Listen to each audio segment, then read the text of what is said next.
আপনারা অনেকে রুদ্রাক্ষ পড়তে ভালোবাসেন, সেক্ষেত্রে হয়তো আপনি কোথাও থেকে রুদ্রাক্ষ কিনলেন অথবা একটা রুদ্রাক্ষর মালা পছন্দ হলো কোথাও ঘুরতে গিয়ে, সেক্ষেত্রে তীর্থস্থান থেকে একটি মালা দিলেন, তাহলে সেটা কি সঙ্গে সঙ্গেই ধারণ করা যায়? একদমই না, সেটা অবশ্যই শোধন করে নেওয়া উচিত। তো আজকের এই ভিডিও এটাই যে আপনারা কীভাবে রুদ্রাক্ষ শোধন করবেন, তারপরে ধারণ করবেন। সবার প্রথমে আমরা একটা গামলা নিয়ে নিয়েছি। এই গামলা যে আপনার পেতলেরই হতে হবে এমন কোনো মানে নেই, যে কোনো গামলাই হতে পারে, তবে অবশ্যই সেটা যেন নিরামিষ গামলা হয়। প্রথমে আমাদের প্রয়োজন গঙ্গার জল।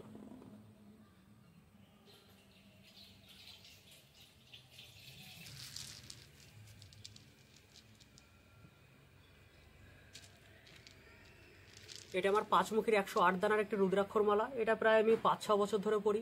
এই রুদ্রাক্ষর মালাটা আমি পরার আগেও শোধন করে নিয়েছিলাম এবং এখনও মাঝে মধ্যে আমি এই রুদ্রাক্ষর মালাটা কখনো কখনো শোধন করেও নিই।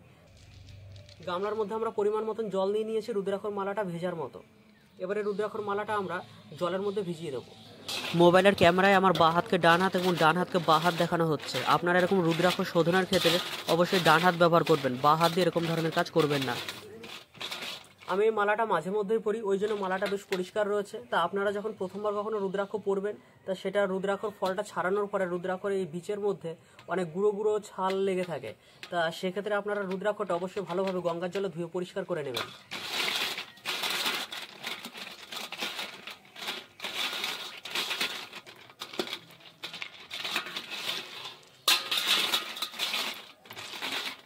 রুদ্রাক্ষর ফল থেকে বীজ ছাড়ানোর পরে মালা ঘাতার সঙ্গে সঙ্গে রুদ্রাক্ষর কালার এরকম হয়ে যায় না। এই যে রুদ্রাক্ষ যে রঙটা রয়েছে, এই রঙটা ধারণ করার পরে ধীরে ধীরে এই রুদ্রাক্ষর অরিজিনাল কালারটা ফুটে ওঠে। তবে বাজারে বহু রুদ্রাক্ষই পাওয়া যায় এরকম রং করা, হলুদ রং বা লাল রং। তা সেক্ষেত্রে সেগুলো জলে এভাবে ধোয়ার পরেই রং উঠতে পারে। কিন্তু আমি যে ধুয়েছি দেখুন, জলের মধ্যে দেখতে পাচ্ছেন কোনো রং নেই। এই যে রুদ্রাক্ষ যে কালারটা, এই দেখুন, এই যে রুদ্রাক্ষ কালো লাল যে বিভিন্ন রকমের যে বীজের যে রং রয়েছে, এটা রুদ্রাক্ষর একদম অরিজিনাল কালার। এই রুদ্রাক্ষর যে কালারটা, এটা সঙ্গে সঙ্গে আসে না, ধারণ করতে করতে বহু বছর ধরে তারপরে এই রুদ্রাক্ষর কালারটা আসে। তা রুদ্রাক্ষটা এভাবে ভালো করে ধোয়ার পরে আপনারা প্রায় অন্তত 1 ঘন্টার জন্য এরকম জলের মধ্যে ভিজিয়ে রেখে দেবেন।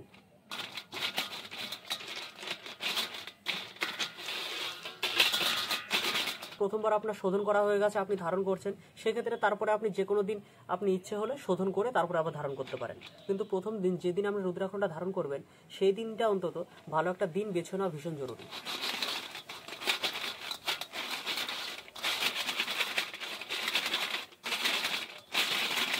এইভাবে গঙ্গার জলে রুদ্রাক্ষগুলোকে ভালো করে ধুয়ে নেওয়ার পরে এর মধ্যে অন্তত 1 থেকে 2 ঘন্টা রুদ্রাক্ষগুলোকে গঙ্গার জলে ভিজিয়ে রেখে দেবেন। রুদ্রাক্ষ শোধন করার আরও অনেক লম্বা লম্বা পদ্ধতি আছে, কিন্তু আমি যে পদ্ধতি আপনাদেরকে দেখাচ্ছি এটা খুব সাধারণ আর খুব সহজ একটা পদ্ধতি। আপনি ঘরে বসে যে কেউ এটা খুব সহজে করতে পারবে। 1-2 ঘন্টা মতো রুদ্রাক্ষগুলোকে গঙ্গার জলের মধ্যে ভিজিয়ে রাখার পরে এবার আমরা রুদ্রাক্ষগুলোকে তুলে নেব। এবার আমরা এই গঙ্গার জলটাকে কোথাও একটা ফেলে দেবো, কিন্তু খুব সাবধানে, যেন এইটা তো রুদ্রাক্ষ একটা ধোয়া জল, এটা যেন পায়ে টায়ে কোথাও ছিটে না লাগে। গঙ্গার জলে আবার রুদ্রাক্ষগুলোকে ভালো করে ধুয়ে নেওয়ার পরে এইবার আমাদের প্রয়োজন হচ্ছে পঞ্চামৃত। তা পঞ্চামৃত বানানোর জন্য আমাদের প্রয়োজন ঘি, মধু, দুধ, দই আর চিনি, এই 5টা জিনিস। প্রথমে আমরা দিয়ে নেব দই।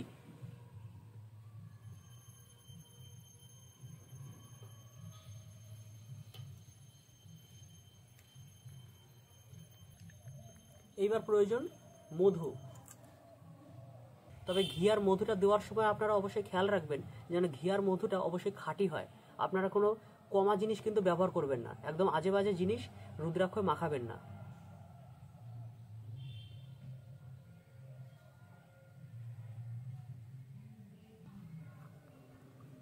মধুর পরে এবার আমাদের প্রয়োজন ঘি।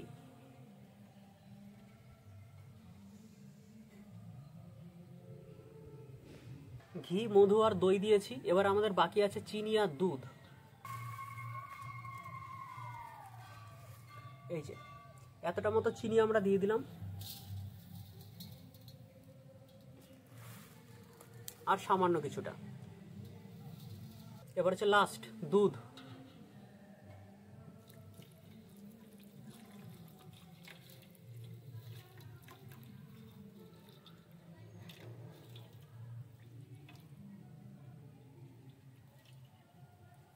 পঞ্চামৃতের 5টা জিনিস আমরা এই গামলার মধ্যে দিয়ে দিয়েছি। এবার খুব ভালোভাবে এই 5টা জিনিসকে আমাদের মেশাতে হবে। যেমন চিনি দানা দানা জিনিস, ঘি, তারপর দইগুলো একটা থকথকে জিনিস, তার দুধের মধ্যে এই দই চিনি এগুলো যেন একদম খুব ভালোভাবে গুলে যায়, তারপরে আমরা রুদ্রাক্ষটা এর মধ্যে দেবো।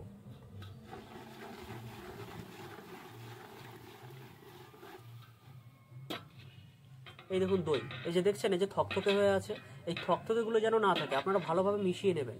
না হলে যখন এর মধ্যে রুদ্রাক্ষটা আপনি ভেজাবেন, রুদ্রাক্ষর গায়ে এগুলো থকথকে হয়ে লেগে লেগে যাবে।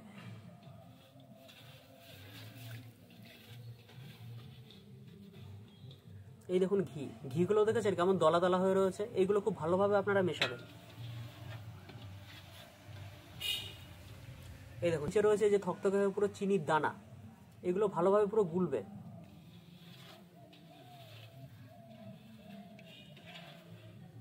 এই জিনিসগুলো যেমন তেমন ভাবে করলেই হলো না, একটু সময় নিয়ে একটু ধৈর্য ধরে করবেন।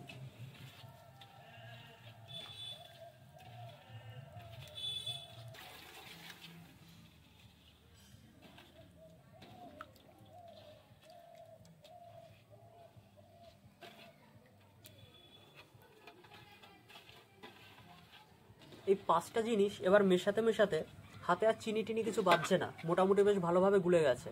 এইবার আমরা এর মধ্যে রুদ্রাক্ষর মালাটাকে আবার ভিজিয়ে দেবো। এই যে হচ্ছে আমার মালাটা।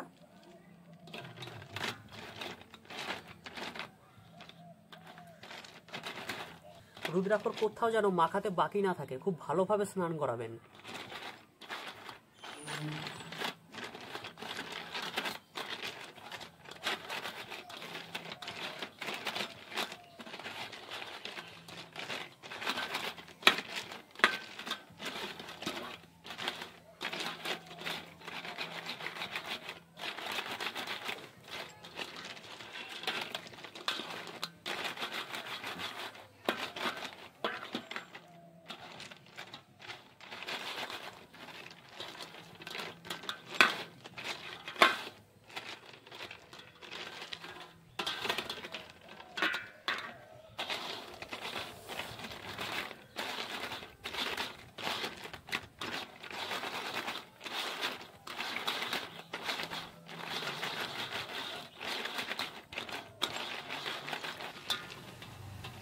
এই দেখুন মালাটা দেখতে পাচ্ছেন কিরকম সুন্দরভাবে পুরো মাখানো হয়েছে।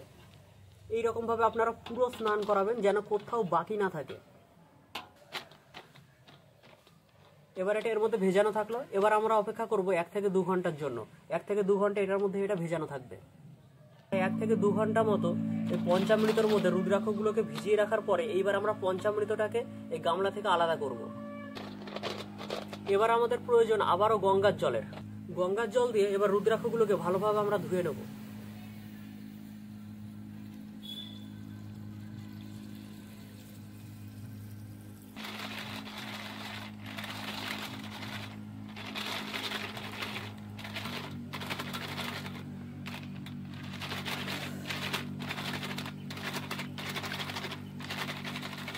এই যে হচ্ছে গঙ্গার জলটা, পঞ্চামৃতে মাখানো ছিল এই রুদ্রাক্ষর মালাটা। এই গঙ্গার জলে আমি রুদ্রাক্ষর মালাটা ধুলাম। এখনো পর্যন্ত পুরোপুরি পঞ্চামৃতগুলো পরিষ্কার হয়নি। অন্তত 3 থেকে 4 বার গঙ্গার জলটাকে পাল্টে পাল্টে রুদ্রাক্ষটাকে ধুলে তবেই পঞ্চামৃত মাখা যে রয়েছে এগুলো পুরোপুরি পরিষ্কার হবে। তারপরে আপনারা এই রুদ্রাক্ষটাকে কোনো শিবলিঙ্গে ঠেকাবেন। বাড়িতে যদি কোনো শিবলিঙ্গ থাকে তাহলে ভালো কথা, আর না হলে পাড়ায় যদি কোনো মন্দির থাকে সেক্ষেত্রে শিবলিঙ্গে ঠেকিয়ে ওম নমঃ শিবায় বলে প্রণাম করে তারপরে রুদ্রাক্ষর মালা বা রুদ্রাক্ষটি আপনারা ধারণ করে নেবেন।